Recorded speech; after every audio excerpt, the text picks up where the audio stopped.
এতগুলি দল থুইয়া জামাত ইসলামী করেন কেন? অনেক জবাব দিছি, এখন আর জবাব দিয়ে কুলাইতে পারি না, সেই জন্য লিখে নিয়ে আসছি আমি কেন জামাত ইসলামী করি। এটা হলো বই। এই বইয়ের মধ্যে আমি সব কথার জবাব দিয়েছি।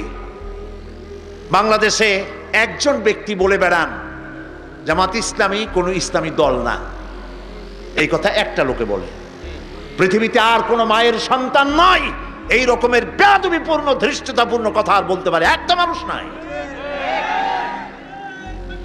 মাওলানা মওদুদী রহমতুল্লাহ আলাইহির লেখার সাথে দ্বিমত পোষণ কেউ করলে করতে পারে।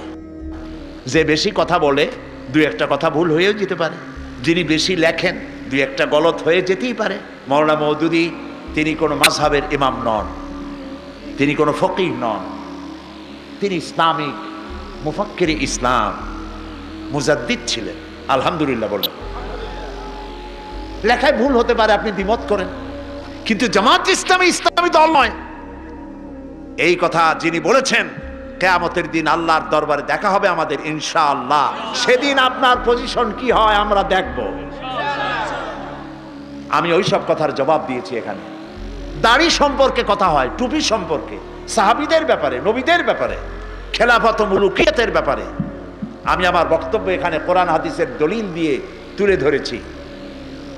মোমেন তো সেই ব্যক্তি যে ব্যক্তি নিজের জন্য যা পছন্দ করে অন্য মোমেন ভাইয়ের জন্য তা পছন্দ করে। আমি জামাত ইসলামী নিজের জন্য পছন্দ করেছি। সুতরাং এই কিতাব আমি মানুষের মাঝে ছড়িয়ে দিতে চাই।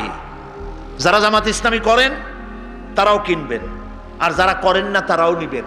জামাত ইসলামী যারা করেন তারা নিবেন কেন? এই জন্য নিবেন ওই প্রশ্নগুলির জবাব দিতে পারবেন কোরআন আর হাদিস দিয়ে। আর যারা জামাত ইসলামী করেন না তাদের জন্য একটি হাতিয়ার হবে, একটি ভালো জিনিসকে চিনতে আপনাকে সাহায্য করবে কোরআন এবং হাদিসের মধ্য দিয়ে। অফসেট পেপারে ছাপানো প্রায় 250 পৃষ্ঠার এই বইয়ের হাদিয়া যারা সেপেছে হাদিয়া রেখেছে মাত্র 100 টাকা। এই দুটি বই যাওয়ার সময় ঢাকা থেকে এসছে লোকেরা, আপনারা নিয়ে যাবেন। আজকে যদি না নিতে পারেন কালকে মাহফিল আছে, কালকে নিয়ে যাবেন। আপনি নেন, বন্ধুদেরকে নিতে সাহায্য করুন। সত্য, সৎ পথ, ইমানের পথ এবং সত্যিকারের একটি ইসলামী বিপ্লবের জন্য এই রাস্তাকে চেনা এবং জানা আমাদের জন্য সময়ের দাবি। আল্লাহ তাআলা যেন তা আমাদের চেনার এবং বোঝার তৌফিক দান করে দেন। আমরা বলি আমিন।